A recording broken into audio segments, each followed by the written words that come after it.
involuntario llamado convulsión. Esto puede acompañarse de sintomatologías sensoriales, conductuales, cognitiva o psíquica. También se puede decir que es una crisis aguda de contracción muscular involuntaria del músculo estriado, tanto localizado y generalizado, ¿no? Tónica clónica o tónica clónica secundaria a una descarga neuronal. La siguiente. Bueno, también podemos decir que es la descarga excesiva y por sincrónica de las neuronas en el cerebro. También puede ser autolimitadas, también puede ser asociarse con una variedad de sintomatologías clínicas cuando se repite la convulsión, ¿no? Considerado como la epilepsia. Siguiente, por favor.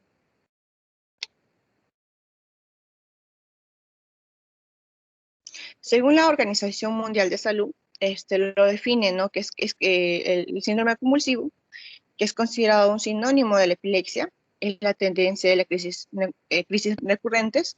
Una crisis a su vez es entendida como un evento paroxístico que interrumpe en forma brusca o continuidad. Es producida por una descarga normal de las neuronas cerebrales y puede expresarse de múltiples formas, dependiendo si del sitio de origen, formas y propagación de la descarga bioeléctrica anómala. Tener en cuenta que la epilepsia neurológica es paroxísticos o crisis de breve duración, generalmente son convulsivos o que sin pérdida de la conciencia. Hay recuperación posterior de la tendencia a la repetición, puede haber anamnesis en el periodo crítico, ¿no? También la crisis epiléptica son de cortas duraciones o puede ser segundos o minutos. Siguiente, por favor.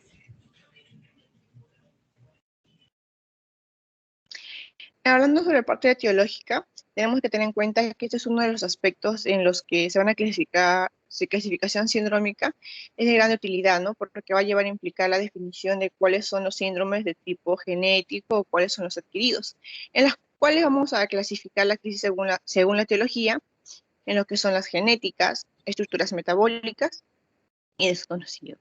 En la parte de genéticas, más que nada van a estar asociadas a varias o conocidas presumidas alteraciones genéticas. Esto más que nada podemos hablar sobre el síndrome de Weiss, epilepsia mioclónica, juvenil y entre otros. En la estructura metabólica, acá se va a encontrar se va a dar la consecuencia de procesos metabólicos estructurales del sistema nervioso central. Más que nada acá pasa sobre alteraciones electrolíticas, síndrome de abstinencia, tóxicas, drogas, infecciones, lesiones del sistema nervioso central, también puede haber tumores parasíticos.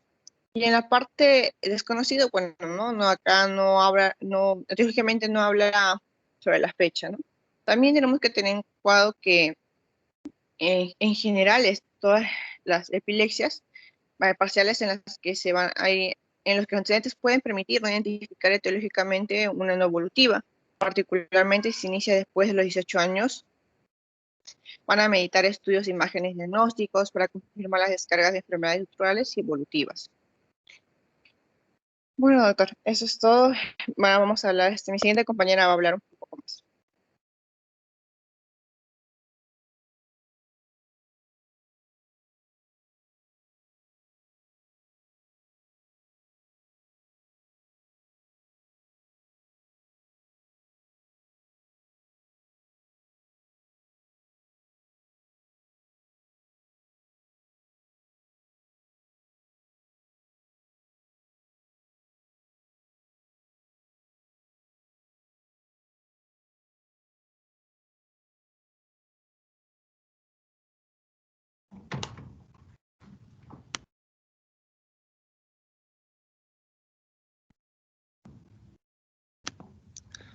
¿Me escuchan? Sí, te escuchamos. Buenos días, doctor. Buenos días, compañeros. Soy el alumno Asensio Gómez Javier Eduardo. Yo voy a hablar acerca de la fisiopatología del síndrome convulsivo. Bueno, en el cerebro vamos a encontrar las neuronas, las cuales están conectadas y las cuales realizan sinapsis. Vamos a va a haber una interacción entre esas estructuras, las cuales, las partes principales en las cuales nos vamos a centrar para entender la fisiopatología va a ser el botón presináptico, el botón postsináptico y el espacio sináptico, donde se va a desarrollar la transmisión, ¿no?, del impulso nervioso. Bueno, veamos que va a haber una transmisión del impulso nervioso, el cual en sí es un impulso eléctrico este impulso eléctrico se va a transmitir a través de un potencial de acción. En la neurona vamos a encontrar en la parte de la acción que va a haber un intercambio, ¿no?, de cargas, pues, tanto positivas y negativas, las cuales se va a desarrollar en un tiempo muy corto, alrededor de un milisegundo, ¿no?, en el cual se va a transportar a partir del soma a través de la acción y se va a comunicar, ¿no?, a través de las otras neuronas.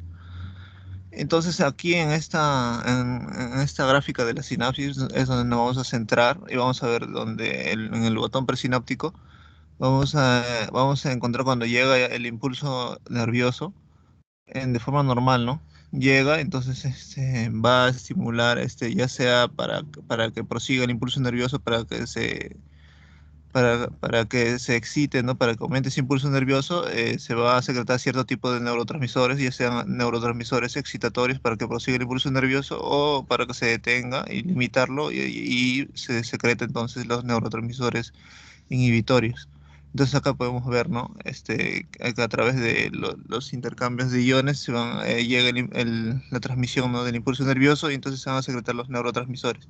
Este es a nivel normal.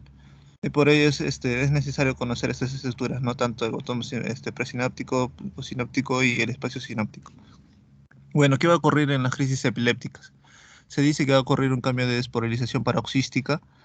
Esto se debe a que se da estas transmisiones de impulso nervioso se va a dar de manera repetitiva, ¿no? Repetitiva en ciertas regiones del cerebro. Entonces vamos a ver que va a haber dos posibles mecanismos, ¿no? Va a haber tanto un exceso de excitación o esta normalidad, ¿no?, que se va a ver en la epilepsia va a ser tanto por un exceso de excitación o por un déficit en inhibición, ¿no? De esos dos tipos. En el cual en el exceso de excitación, o sea, va a haber un exceso y lo cual se va a ver también, claro, lo que va a dar los signos, lo que se observan, ¿no?, los signos conocidos y también unos signos que no son tan evidentes. Vamos a ver cuando hay los neurotransmisores excitatorios, tales como el glutamato, que van a llegar a los receptores NMDA, los cuales este neurotransmisor va a hacer que se incremente, ¿no?, esta transmisión, ¿no? Va a sobreestimular los canales para que se siga transmitiendo el impulso nervioso, lo cual va a producir un exceso de excitación. O también va a ocurrir lo contrario a nivel de la secreción del neurotransmisor GABA, ¿no?, que es el que normalmente inhibe cuando ya se debe tener, pero cuando hay un déficit de esta inhibición también va a haber una transmisión del impulso nervioso elevado, ¿no? Estos son los dos mecanismos, ¿no?, por el cual se da esta crisis epiléptica. Bueno, tenemos acá el neurotransmisor, ¿no?, que es excitatorio, el neurotransmisor que es inhibitorio, tales como se mencionó, ¿no?, en el excitatorio el glutamato y en el inhibitorio el GABA. Y lo que se mencionó, ¿no?, que va a haber un cambio de despolarización paroxística y esas anormalidades al final se van a observar en la clínica y tales como se van a denominar, ¿no?, la epilepsia. Eso también va a depender los signos que se van a observar en qué en qué región del cerebro se den, ¿no? Si se da en cierta región se va a observar como lo conocemos normalmente, y si se da en otras partes va a tener otros signos, pero a las cuales va a derivar en una epilepsia.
Bueno, buenos días con todos. ¿Se puede ver mi pantalla?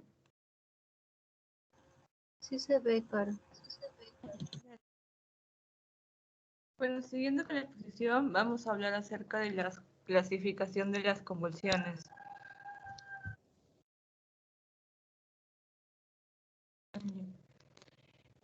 Bueno, vamos a ver principalmente dos tipos principales de convulsiones, el cual van a ser tanto generalizadas como las focales, que antes se le llegaban a denominar a las focales como las crisis parciales. En sí va a depender del grupo de neuronas que se van a llegar a activar. Bueno, comenzando con las generalizadas, va a haber una activación conjunta de todas las neuronas de la superficie cerebral. Esto va a implicar también de que va a afectar a ambos lados del cerebro. Y cuando hablamos de las focales, como el mismo nombre lo dice, van a producir descargas anómalas de las neuronas, pero de una zona limitada de la superficie corporal. Acá podemos ver la última clasificación de los tipos de convulsiones y bueno, se han catalogado también, han añadido el origen desconocido, ¿no? Y como podemos ver, tanto focal y generalizado y de origen desconocido tienen como que una particularidad, ya sean si son de origen motor o no motor. En algunas ocasiones también las descargas pueden iniciarse en una zona del cerebro, o sea, suelen empezar como focales, pero luego llegan a extenderse por toda la superficie cerebral. En este caso se le conoce como la crisis secundaria generalizada, ¿no? Y bueno, en especial las focales van a ser las que van a ser más frecuentes. Empezando con las crisis epilépticas generalizadas, va a haber muchos, en realidad un poco más la clasificación, pero las 4 primeras van a ser las más frecuentes.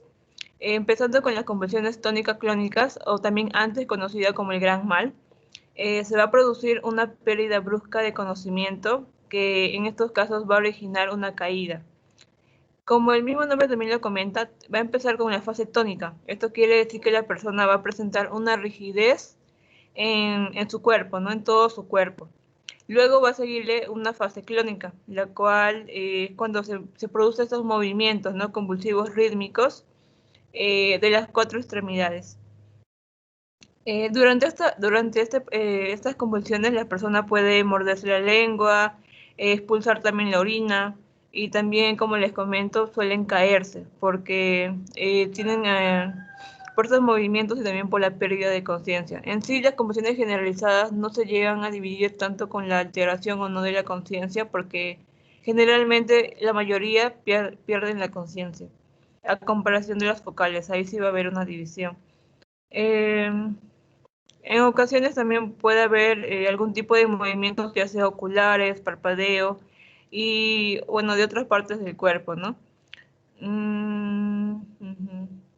Bueno, siguiendo con la convulsión de ausencia, que es esta imagen del niño, bueno, va a haber una pérdida del contacto con el exterior. La persona se va a caracterizar porque suele estar, bueno, haciendo sus actividades y de manera espontánea llega a estar como inmóvil y con la mirada fija. Es como que decir que esta persona está está soñando despierto.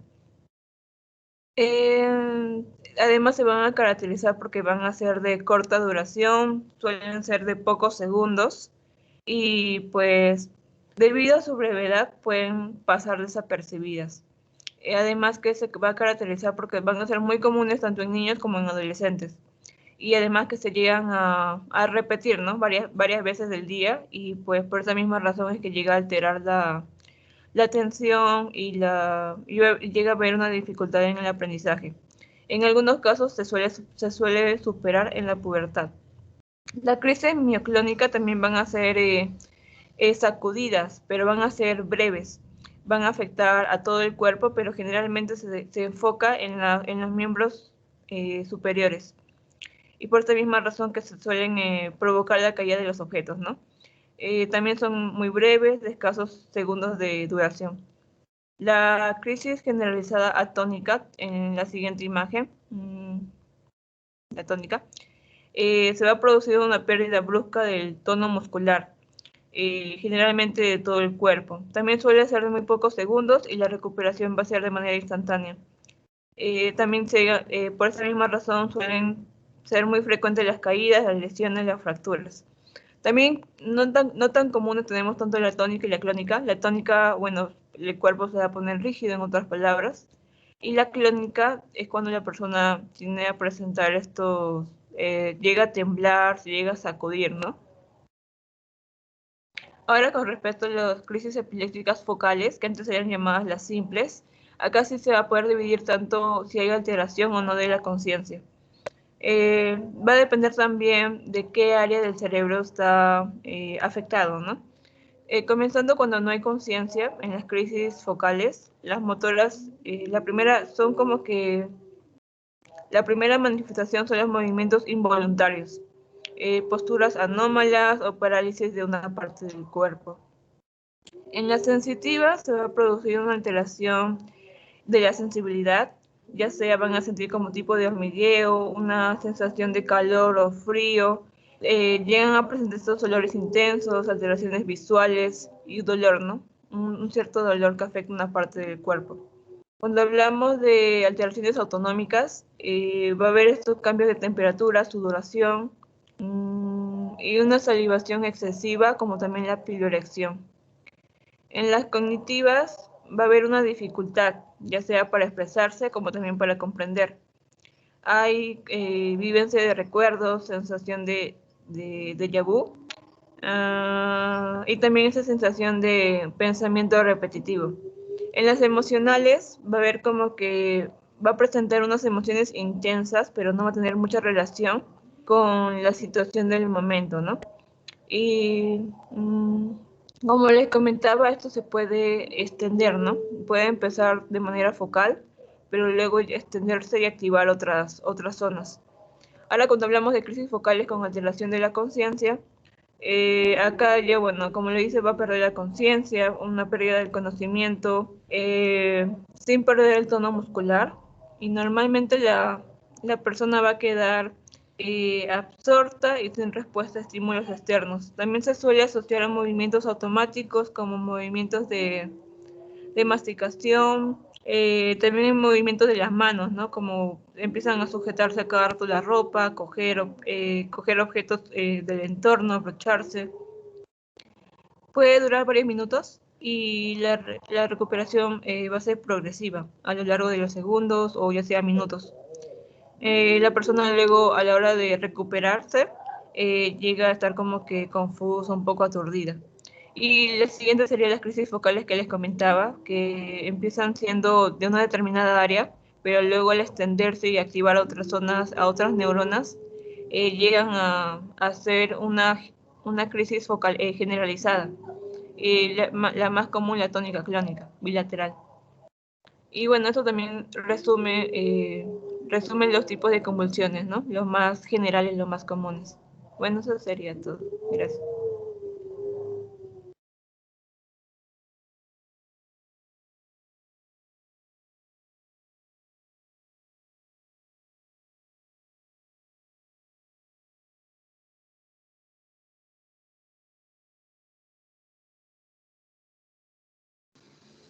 Noelia, ¿puedes darle? Sí, por favor.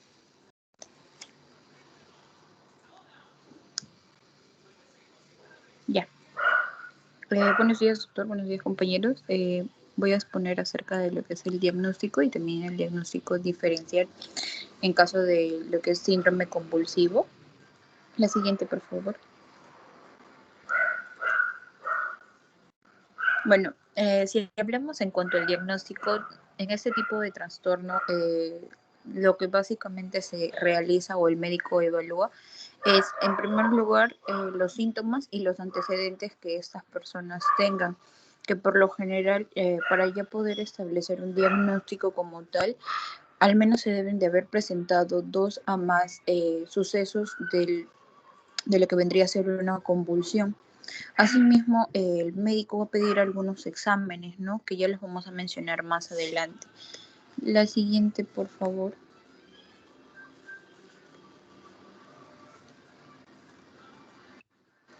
Ok, como les mencionaba, dentro de lo que es diagnóstico se basan bastante en lo que es en la evaluación de los síntomas como tal. Algunos de ellos es pues que los pacientes tienen ese presentimiento de que va a pasar algo, a lo que se le conoce como el aura. El aura, que por lo general puede ser incluso, es una sensación que les da una alerta para poder, digamos, aperturar o dar inicio a lo que serían las crisis, que por lo general este proceso es bastante breve, ¿no? Algunos incluso han podido mencionar de que pueden llegar a sentir un olor que en algunas ocasiones no es agradable, sino suele ser desagradable. Algunas otras personas han mencionado de que puede ser algunas alucinaciones o que empiezan a tener una incapacidad para poder hablar. La siguiente, no, perdón. Anterior, Nelia. Vale, ya. Asimismo, es importante que nosotros también podamos ver los antecedentes, no solamente fijarnos en los episodios que haya pasado anteriormente el paciente, sino también en la historia familiar de los pacientes. Por eso, destacar aquí una vez más la importancia de hacer una buena historia clínica, hacer una buena anamnesis con el paciente para que no se nos pueda pasar estos datos.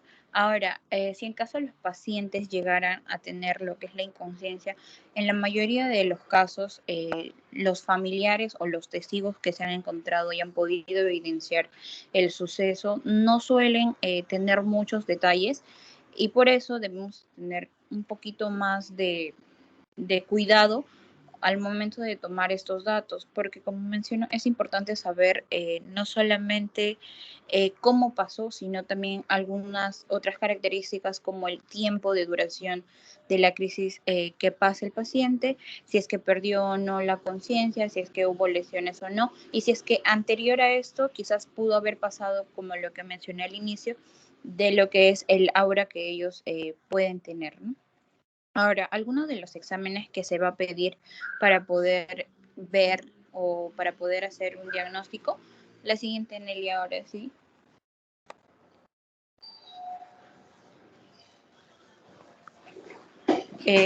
Son, por ejemplo, los exámenes neurológicos, el examen neurológico que se hace, en el cual se va a evaluar la conducta, las actividades motrices, el funcionamiento mental, para ver si es que hay algún problema dentro del cerebro o del sistema nervioso. También se les puede pedir análisis de sangre, que por lo general es un hemograma completo, para poder ver los niveles de glucosa también, para ver si es que hay alguna infección, si es que hay quizás alguna afección genética o si es que hay algún desequilibrio electrolítico. ¿Por qué mencionamos lo de la glucosa? Porque más adelante les voy a mencionar esto de lo que es las crisis o las convulsiones que se dan por las hipoglicemias, ¿no? También se les podría pedir una punción lumbar, en el cual, por ejemplo, podría ser cuando el médico esté sospechando algún tipo de infección. Y por ello esto se podría analizar en lo que es la muestra de líquido cefalorraquídeo. Otro de los exámenes, y quizás que va a ser bastante importante dentro del diagnóstico, es el electroencefalograma. La siguiente, Nelly, aquí sí, por sí. Ya. Dentro de este encefalograma, bueno, vamos a saber de que es un estudio en el cual se van a fijar algunos electrodos en la cabeza, bueno, en el cuero cabelludo del paciente, así como se puede ver en la imagen, y vamos a evidenciar lo que son las ondas que se dan en el cerebro. Las ondas cerebrales normales, como pueden ver en la parte superior, son como ahí se ve, y si es que, por ejemplo, son algunas crisis epilépticas de ausencia, son las que se ven en la imagen izquierda, y las crisis tónico-clónicas son las que se ven en la derecha. Ahora, el electroencefalograma nos va a poder revelar el patrón y para poder ver si es que la convulsión podría volver a ocurrir. Hay algunos, bueno, según lo que yo he ido leyendo, hay algunas pacientes en los cuales se suelen hacer un electroencefalograma de rutina, y más que todo para ver eso, ¿no? Si es que el episodio puede volver a ocurrir o no. Ahora, en la imagen anterior, bueno, en la diapositiva anterior, también puse algunos otros exámenes que nos podrían ayudar, como puede ser la resonancia magnética, en el cual vamos a poder detectar algunas lesiones o anomalías que podrían estar en el cerebro y que estas van a poder ocasionar lo que son las convulsiones. Otro de los exámenes también es la tomografía. Aquí básicamente podríamos identificar quizás tumores, sangrados o si es que hay quistes. Y en el caso de las tomografía computarizada por emisión de fotón único, es la que, bueno, va a utilizar una pequeña cantidad de material radioactivo que se inyecta en la vena para poder crear un mapa tridimensional de lo que es el flujo sanguíneo dentro del cerebro, ¿no? Y en este caso sería, bueno, en los episodios de las convulsiones. Por lo general, bueno, este tipo de pruebas se hace, no sé si estoy en lo correcto, pero creo que solamente se hacen por las noches. La siguiente, Nelly. Ya. Ahora vamos a ver algunos diagnósticos diferenciales. La siguiente, Nelia. Ya. Dentro de los diagnósticos diferenciales, algunos de ellos, por ejemplo, puede ser la lipotimia o el síncope. Ahora, ¿cuál es la diferencia entre la lipotimia y el síncope? La lipotimia es una sensación de mareo, pero sin pérdida de conciencia. Y en el caso del síncope, va a haber una pérdida de conciencia, pero va a ser de manera transitoria. Va a ser, digamos, de manera gradual, ¿no? Ahora, ¿cuáles son los síntomas más comunes? Bueno, son las náuseas, la visión borrosa, la palidez, la sudoración. Es importante que podamos diferenciar esto, incluso también aquí el tiempo de duración de este tipo de síncopes, porque a veces pueden ser como unos pequeños desvanecimientos que tienen los pacientes, a diferencia de las crisis epilépticas, ¿no? La siguiente, vamos a ver algunas diferencias ya en sí con lo que serían las crisis epilépticas. Aquí vamos a ver. En el caso de, por ejemplo, ¿cuáles serían los desencadenantes para lo que es una crisis epiléptica? Sería, por ejemplo, alcohol, el consumo de alcohol, quizás podría ser también privación de sueño. Vamos a ver si es que el áurea se presenta, no puede, como que tampoco no se puede presentar en el caso de una crisis epiléptica. Y en el caso de lo que serían la lipotimia o el síncope, básicamente lo que se ve es el desarrollo de mareos, náuseas, sudoración.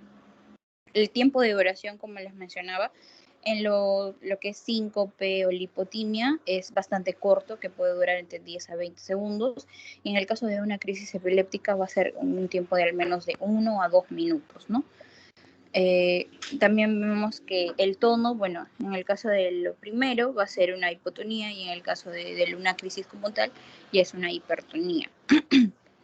En el caso, si hablamos de movimientos, vamos a ver que el 90% van a ser sacudidas asincrónicas, mioclónicas, de lo que sería en el caso de una lipotimia, un síncope, y en el caso de lo que es una crisis como tal, vemos de que es de manera generalizada, hay una crisis tónico-clónica. Ahora, signos asociados, vamos a ver que en un síncope o en la lipotimia va a haber la presencia de sudoración, palidez. Y en el otro caso podríamos ver lo que serían automatismos y cianosis. La siguiente, por favor.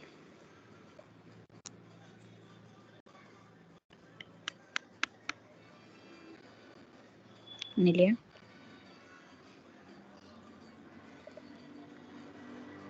Nelia, ¿me escuchas?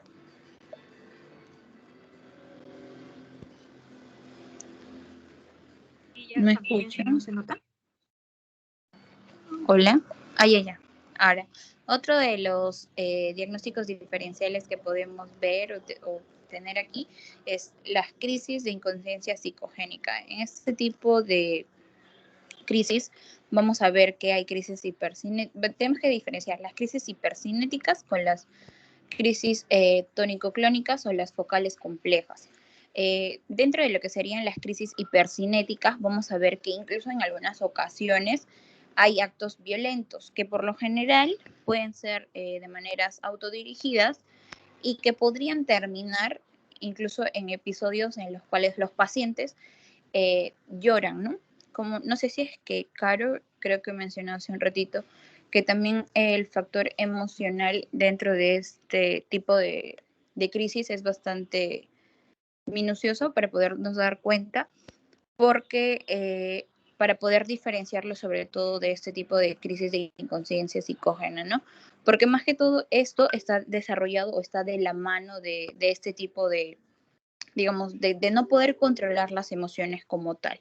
Ahora, en este tipo de patología no hay un movimiento convulsivo como si. ¿Y dónde podemos ver esto? Netamente se miraría en lo que sería el encefalograma, ¿no? Ahora, puede haber, como les decía, esto que sería lo que lo conocemos como trastorno de conversión, que es netamente por antecedentes emocionales que tiene el paciente. Y es por eso que en algunas ocasiones este tipo de episodios van a terminar en el cual se va a ver al paciente que va a poder o va a terminar llorando. La siguiente, por favor.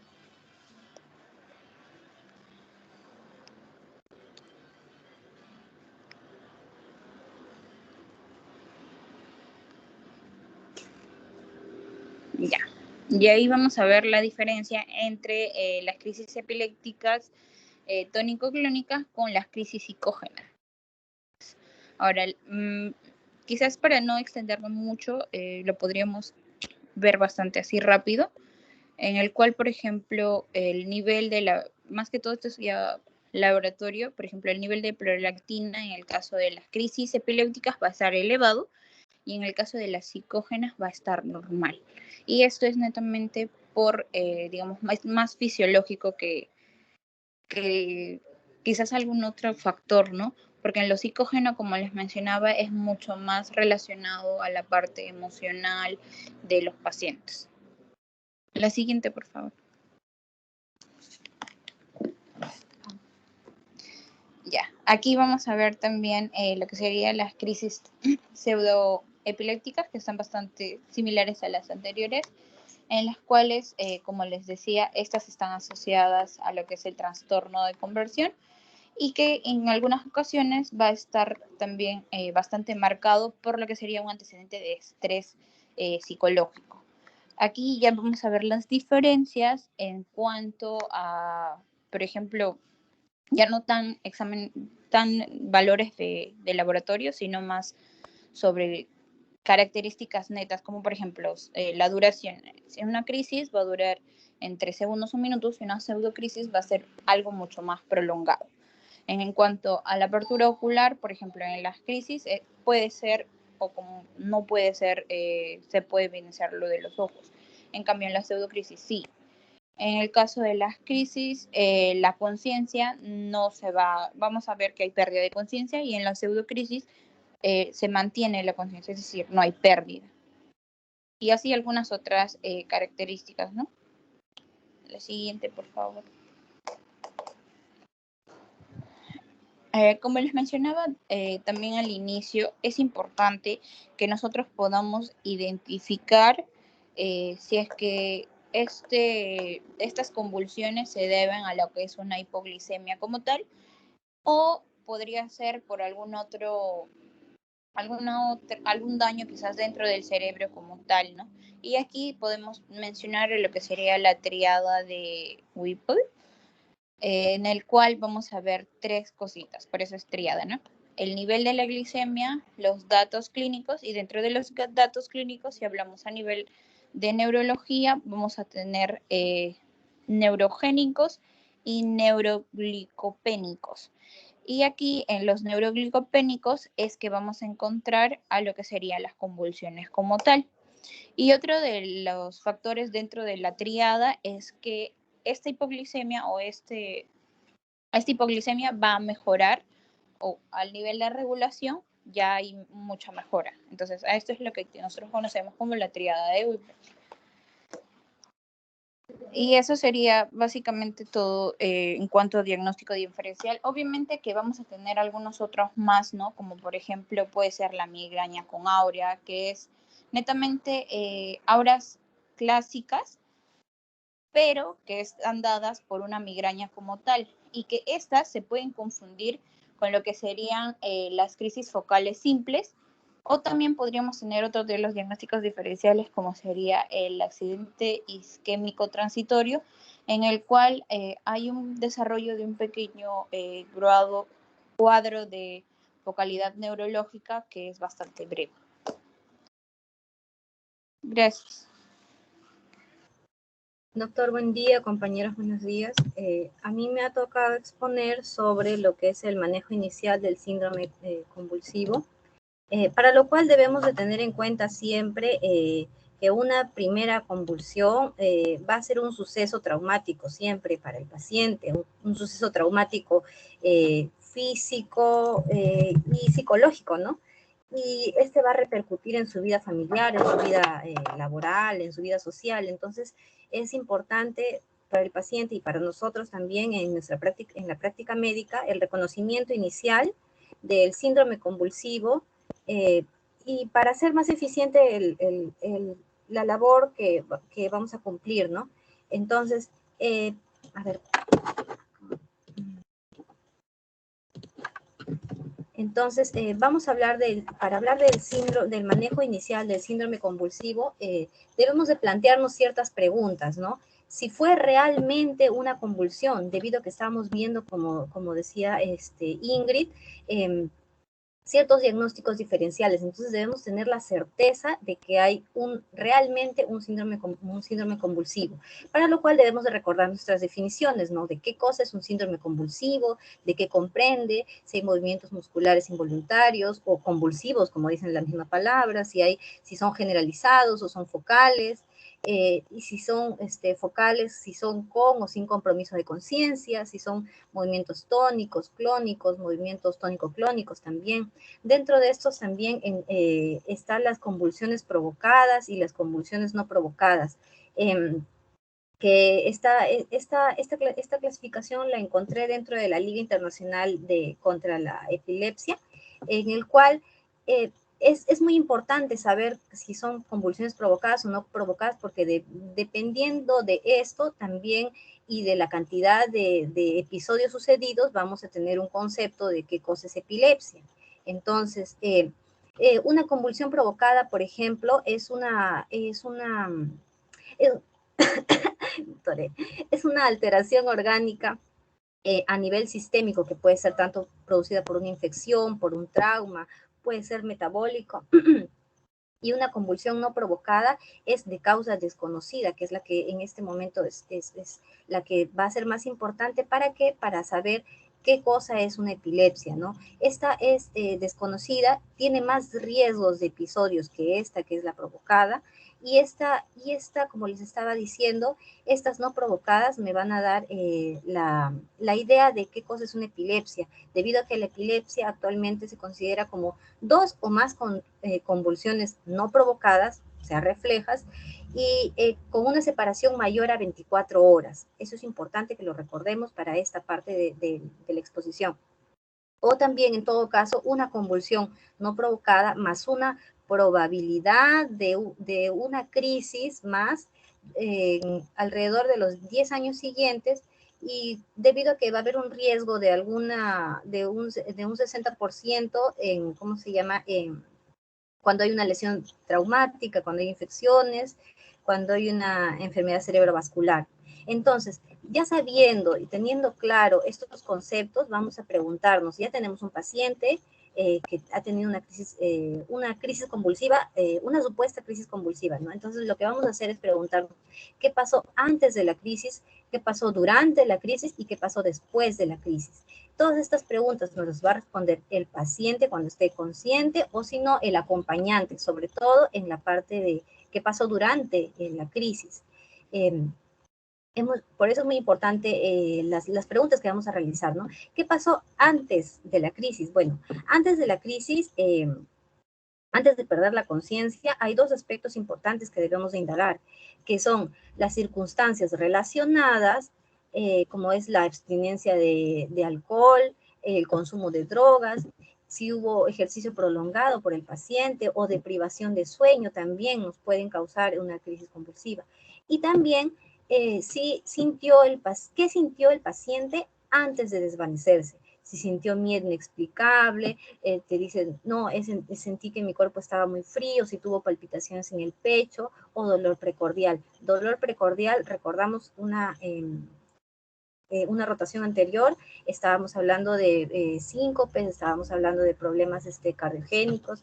Entonces, debemos de recordar, siempre es importante preguntar qué pasó antes del cuadro convulsivo, supuestamente convulsivo.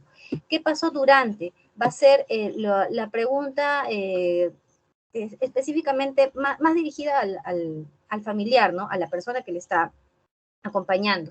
Si tenemos si tuvo un grito expiratorio, si tuvo posturas tónicas de extremidades, cayó en bloque de frente al piso, hubo movimientos rítmicos de las extremidades, o si hubo cianosis, si tuvo los ojos abiertos, o hubo mordedura lateral, sobre todo lateral de la lengua, ya vamos a explicar por qué, y si es que hubo duración menor a 2 minutos, todos estos signos, todo este relato que nos pueda brindar el familiar va a darnos sugestión, va a darnos una sugerencia de que sí es un síndrome convulsivo.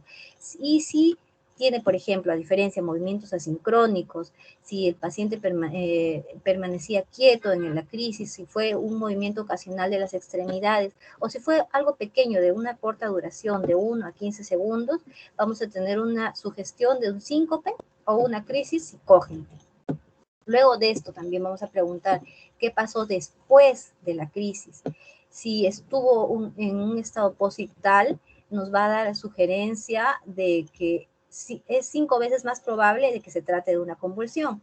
Y si es que hubo una recuperación rápida y completa del paciente, vamos a pensar, no, esto es más un síncope. Así también se va a poder encontrar luego ya al examinar al paciente ciertos rasgos, ¿no?, que son de una crisis convulsiva debido a que puede haber un trauma craneano, una luxación de hombro, mordedura de la lengua, pero eso lo vamos a ver en el examen físico.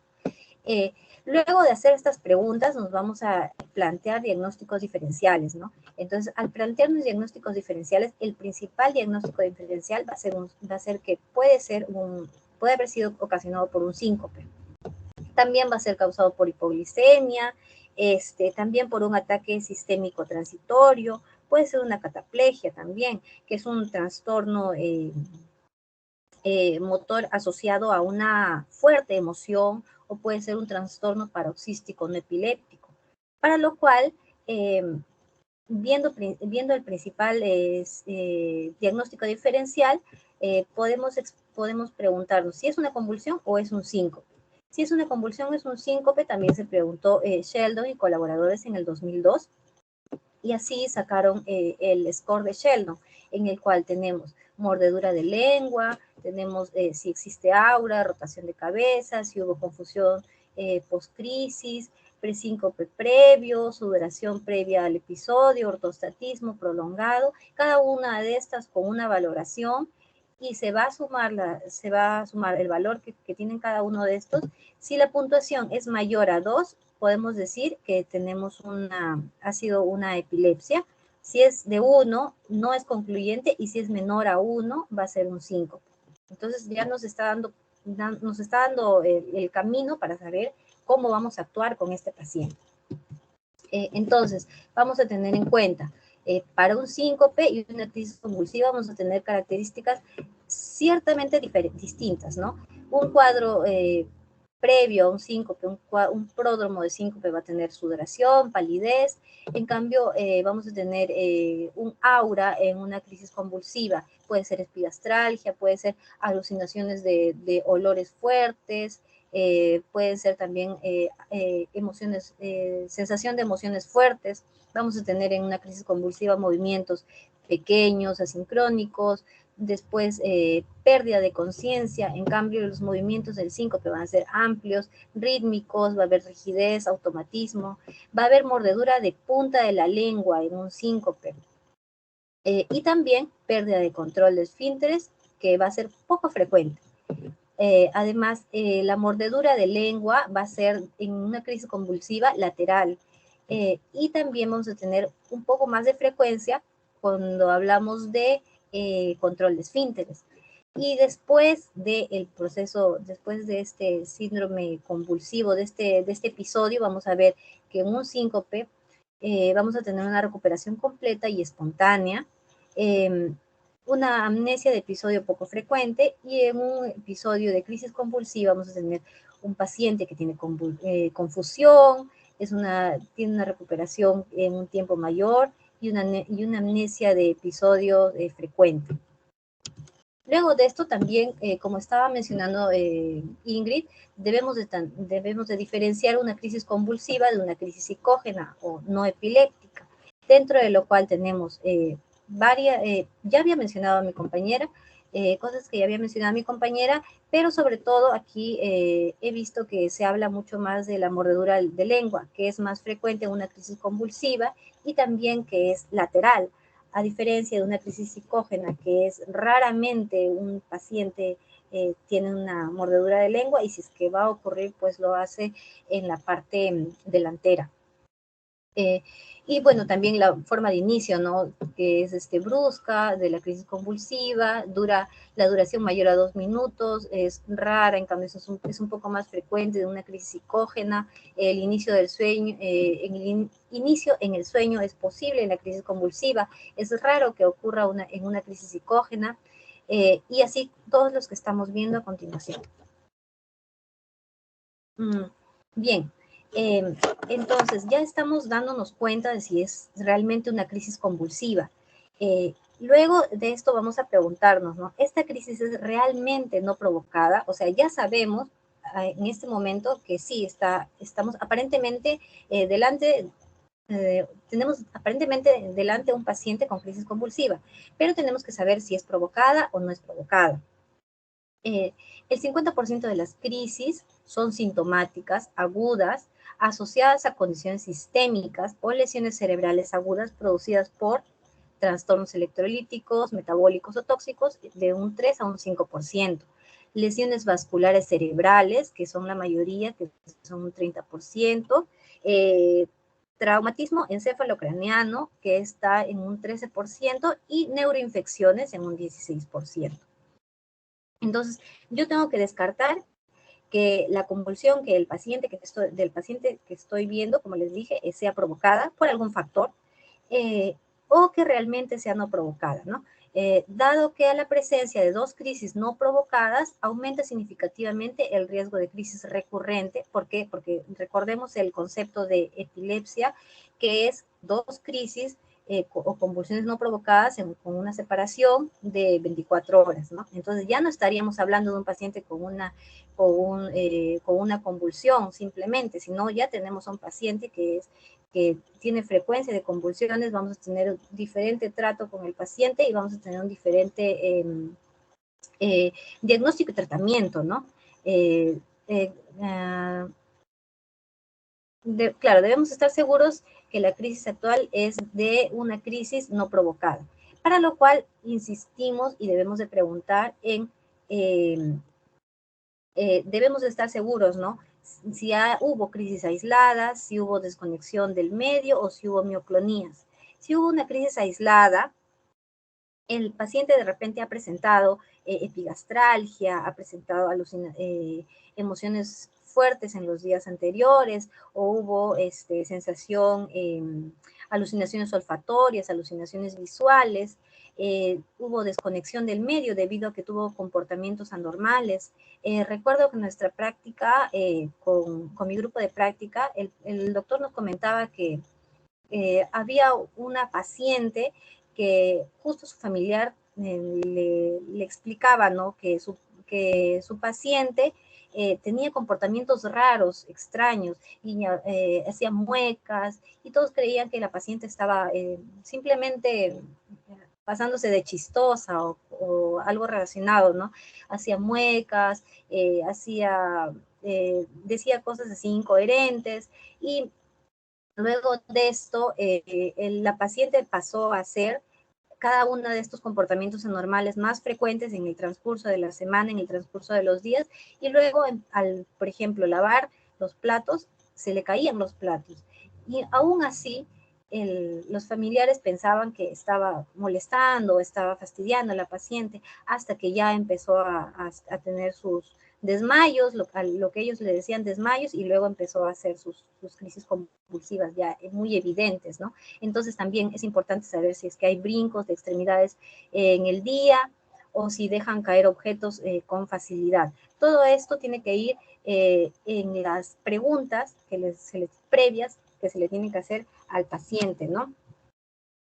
También si el paciente ya, ha hecho alguna crisis de ausencia antes del diagnóstico, es diferente debido a que ya se habla de epilepsia, como les estaba mencionando, ¿no? Y el tratamiento es distinto. Bien, entonces acá vamos a hacer un resumen de todo lo que ha sucedido, ¿no? Vamos a ver si es que la paciente tuvo pérdida de conciencia o recuperación de la misma, características específicas de esta crisis que tuvo, movimientos musculares aislados, alteración de visión, sensibilidad, desorientación o disfasia, incontinencia urinaria, que no es algo tan resaltante, pero sí sucede. Y según la información comenzaremos a clasificar la convulsión, si es una convulsión focal o es generalizada, o ya estamos hablando de un estatus epiléptico. Luego, es muy importante verificar el tiempo y la sintomatología asociada en el periodo posictal. Debemos de tener en cuenta también medicamentos y la edad del paciente, porque de acuerdo a la edad también hay diferentes tipos de crisis convulsivas, ¿no? Estábamos hablando de las crisis de ausencia también, por ejemplo, que también suman como un punto a que pueda tener un estatus epiléptico el paciente. Los medicamentos que pueden ser asociados a interacciones con otros fármacos, o también la sobredosis de los mismos medicamentos, o incluso las drogas, ¿no? Y luego, indagar sobre los antecedentes patológicos también es muy importante, los antecedentes patológicos familiares, como episodios convulsivos hereditarios, ¿no? O que un familiar tenga crisis de ausencia, o también tenga mioclonías. También si estamos relacionados al alcohol o a sustancias psicoactivas, no solamente por la cantidad de alcohol, sino porque el alcohol puede provocar que el paciente tenga pérdida de conciencia, caiga y tenga algún trauma por caída, ¿no? Entonces, en este trauma por caída puede tener, por ejemplo, algún tipo de complicación en la cabeza, ¿no? Puede haber traumas por caídas, hipomagnesemia, alta ingesta de alcohol con hiponatremia. Luego de esto, ya tenemos los antecedentes, ya se hizo una descripción del antes, del durante, el después del cuadro convulsivo. Ya tenemos entonces un enfoque del paciente. Entonces, haremos un examen físico donde tenemos que ver las condiciones generales que tiene el paciente, ¿no? El nivel de conciencia con la escala de coma de Glasgow, donde tenemos apertura ocular, respuesta verbal, respuesta motora, con un mínimo de 3 y un máximo de 15, ¿no? En la puntuación. Tenemos que ver la presencia de fiebre, el nivel de deshidratación del paciente, los signos vitales, debido a que también podemos presentar otros síndromes, ¿no? Si tiene la presión arterial elevada, la frecuencia disminuida, las respiraciones disminuidas, es importante, ¿no? Para ver la presencia de otros síndromes. En la cabeza, debemos de recordar que estos pacientes, como pierden la conciencia, pueden tener traumas evidentes, ¿no? Claro, pueden tener traumas evidentes, pueden tener una lesión expansiva en el cerebro, pueden haber una herniación cerebral. También entonces se revisa la anisocoria, el fondo de ojo. En la boca, la mordedura lateral de la lengua es importante. No es tan sensible, debido a que la sensibilidad es de 20 al 30%. Sin embargo, tiene una especificidad de 96 al 100%. ¿Esto qué significa? Que es muy bueno, no es tan sensible, pero es muy bueno para confirmar las sospechas, ¿no?, que tenemos. Y también la evidencia de rigidez en el cuello y en las extremidades puede haber fracturas, luxaciones, sobre todo dislocación posterior de hombro por la caída. Y también vamos a hacer el examen neurológico general, ¿no? La motricidad, la fuerza, la sensibilidad del paciente, los reflejos osteotendinosos, ¿no? El reflejo bicipital, el tricipital, ¿cómo se llama? El cutáneo plantar flexor, o si es que tenemos un Babinski positivo, si tenemos un reflejo aquiliano también. Vamos a tener tenemos que revisar también los pares craneales, la coordinación que presenta el paciente, los signos de irritación meningea, los signos como son la rigidez de nuca, ¿no? La rigidez de nuca, el signo de Kerning positivo, en el cual vamos a ver que no puede mantener el miembro extendido y se va a flexionar a nivel de la rodilla, ¿no? Tenemos también el signo de Brudzinski que vamos a tener que analizar en el paciente. Eso sería como manejo inicial del síndrome convulsivo. De acuerdo a todo esto que hemos visto, se va a plantear un tratamiento, ¿no?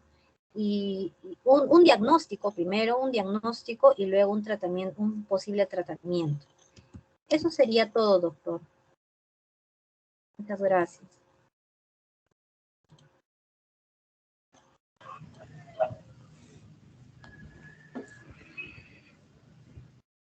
Bueno, felicitaciones al grupo, ¿no? Han hecho una buena exposición.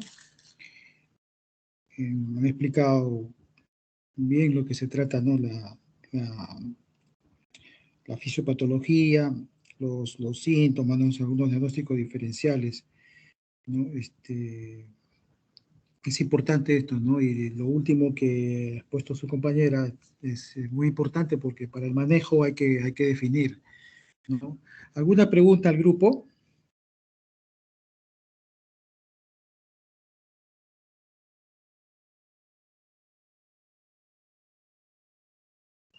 ¿Preguntas?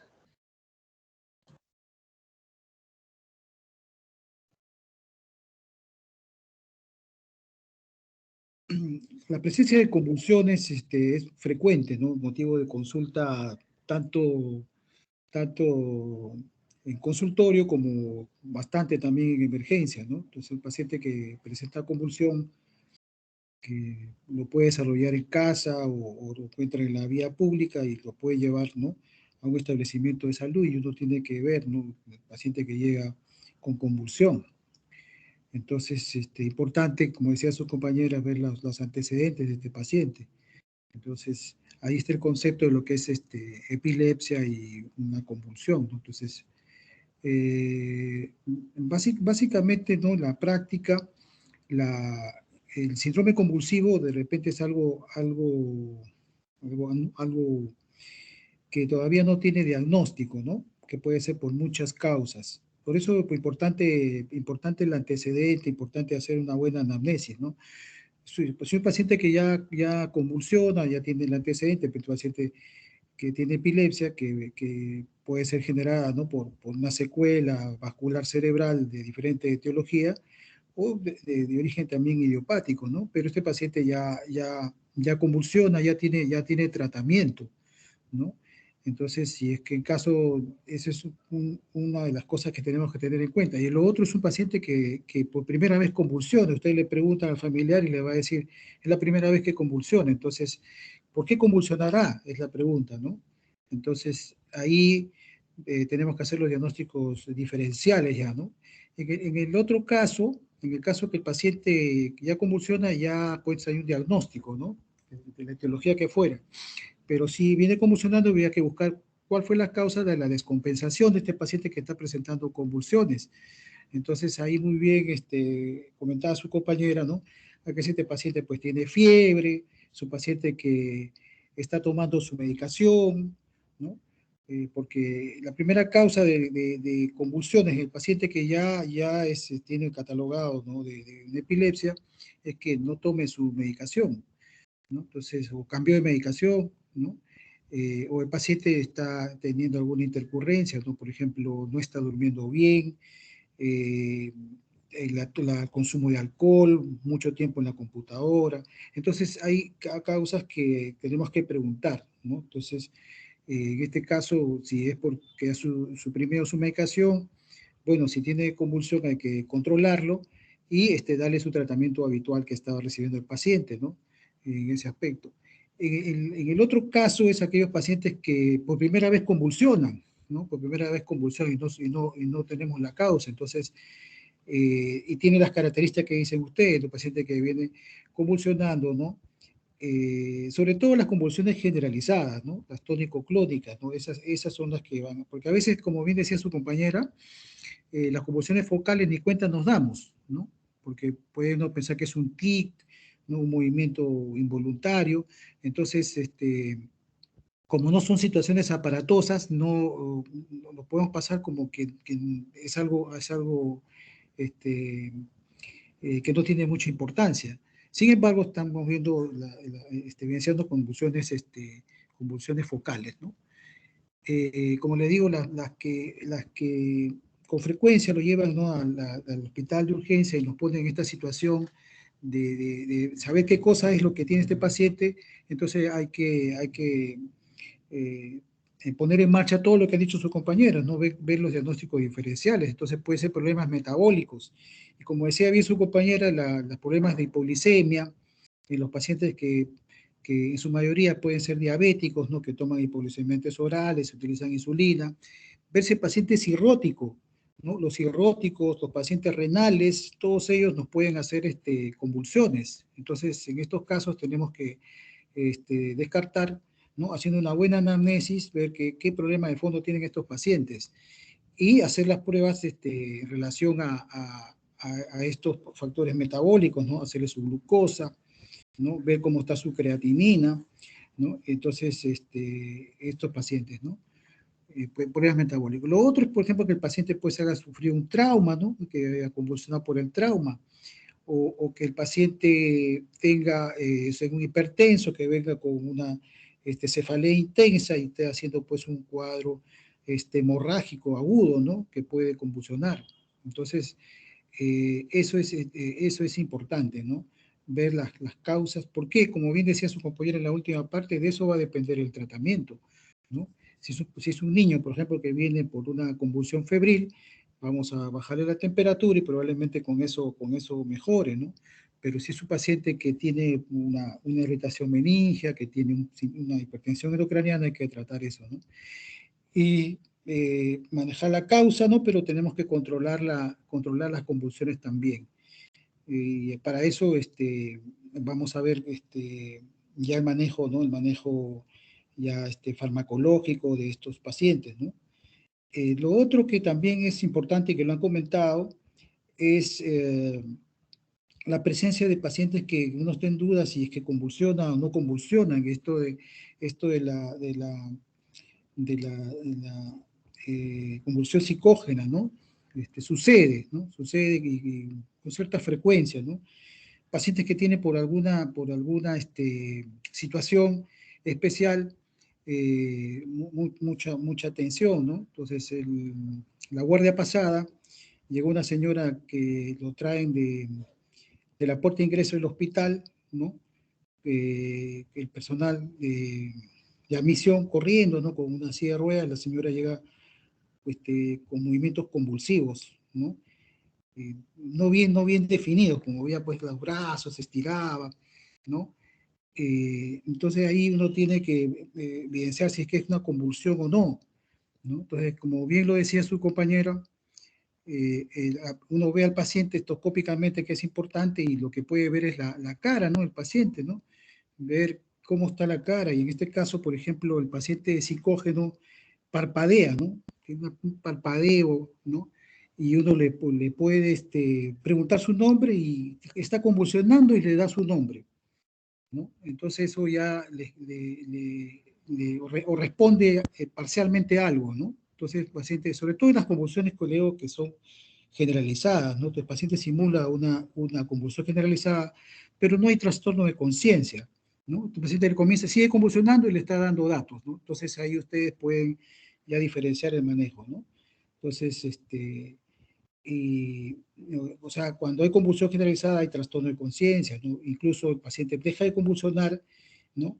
Y tienen ustedes un periodo que el paciente está letargado, que puede tener un sueño profundo, o puede describir cefalea, ¿no? Eso es característico de estos pacientes, ¿no? Entonces hay que diferenciar. Y también le va a servir ahí, por ejemplo, ¿no? Si el paciente tiene que conversar a su compañera, verle la cabeza al paciente, ¿no? Paciente que convulsiona, anteriormente tiene huellas, ¿no? Y van a ustedes que tiene toda la cabeza llena de cicatrices, la ceja con huella, ¿no? Una cicatriz de golpes, ¿no? Eso es lo característico de un paciente que ya convulsiona. Entonces, eso lo van a ver ustedes a la endoscopía, ¿no? Porque muchos pacientes, como bien decía su compañera, tienen aura, pero el aura les permite a ellos que esa sensación de olor feo, la sensación nauseosa, buscar un lugar donde ellos para que saben que le viene la convulsión, ¿no? Buscan un lugar donde cuidarse, protegerse, ¿no? Para que no puedan golpearse. Pero el que no tiene aura se golpea y va a tener todas esas huellas en la frente y en el cuero cabelludo, ¿no? Que es cosa característica. Y les puede hacer también, si no hay familiares, ¿no? presentes y ustedes el paciente llega convulsionando, eso les puede decir que ese paciente ya convulsiona, ¿no? Que ya convulsiona y poder ustedes decir, bueno, este paciente de repente no ha tomado su medicación, bueno, controlarle el problema agudo y con la tranquilidad de repente no estar pidiendo estudios tomográficos, ¿no? Sino de repente exámenes básicos. El paciente que convulsiona, pues hay que pedirle toda su batería de exámenes, ¿no?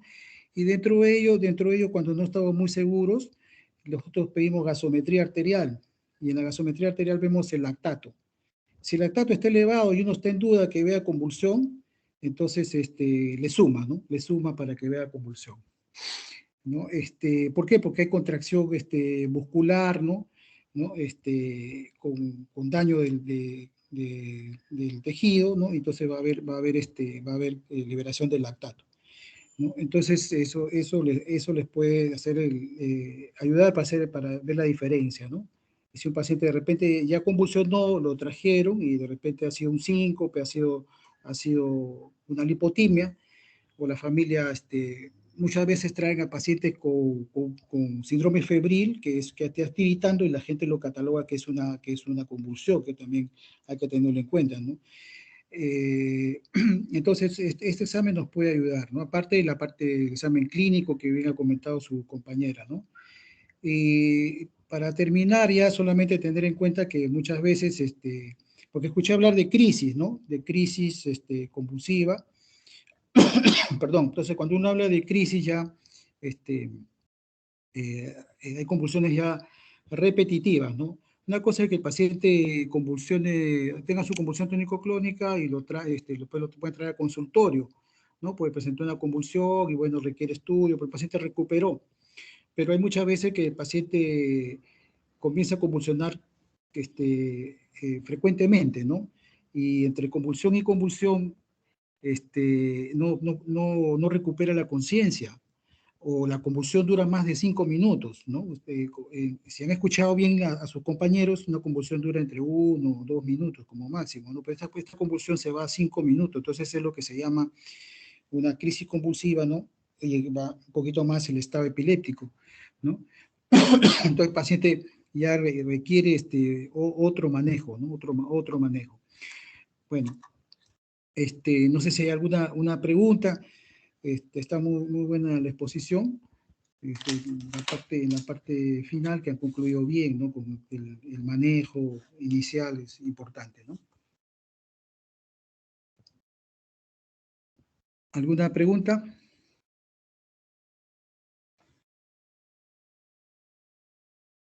Bueno, si no hay preguntas, Parece que no hay preguntas, doctor. Ya, entonces se han expuesto muy bien, les han comprendido todo.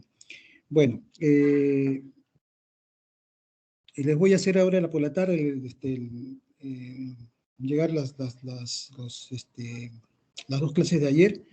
Entonces ya Sí, conmigo estamos gracias. concluyendo, ya me quedo con el grupo de práctica, ya, para avanzar. ¿Qué les iba a decir? El día viernes es el examen, ¿no? Sí, a la hora que usted tenga conveniente. Ya, ya. Muy bien. Yo comunico entonces al grupo.